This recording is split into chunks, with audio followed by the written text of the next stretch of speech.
அப்படின்னு சொல்லிட்டு குழந்தைக்கு என்ன பேர் வைக்கலாம்னு வச்சாங்க. சுத்திதானந்த சுவாமிகள் அவர் பேரை ஞாபகத்தை வைப்போம் அப்படின்னு சொல்லிட்டு சுத்தின்னு பேர் வச்சாங்க. அப்புறம் கொஞ்ச நாள் கழிச்சு 2வது குழந்தை பிறந்துச்சு. அந்த குழந்தைக்கு என்னடா பேர் வைக்கிறதுன்னு பார்த்தா சுத்தி சுத்தின்னு வச்சுட்டாங்க. அப்புறம் 3வது குழந்தை ஒன்று பிறந்துச்சு, அதுக்கு சுத்தி சுத்தி சுத்தின்னு வச்சுட்டாங்க. இப்படி 16 குழந்தைக்கும் 16 சுத்தி பேர் வச்சுட்டாங்க. அப்புறம் அவர் சாமி சொன்ன மாதிரியே நல்லா வசதி ஆகிட்டாங்க, சொந்தமாக வீடெல்லாம் கட்டிட்டாங்க. வீடு கட்டின உடனே வீட்டில் முதல்ல சாமியுடைய ஃபோட்டோ தான் வைக்கணும் அப்படின்னு சொல்லிட்டு அப்பா என்ன பண்ணிட்டாரு, நடு ஹாலில் ஆணி அடிக்கணும்னு சுற்றி தரனா சுற்றி கிடைக்கல.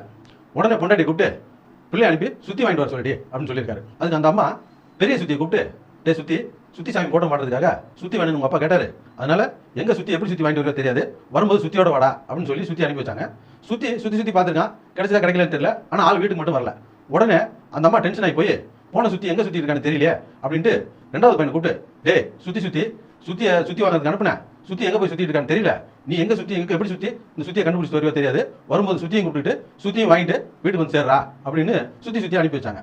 சுற்றி போனவன் எங்கே சுற்றிட்டு இருக்கான்னு தெரியல, அவனும் வந்து சேரல.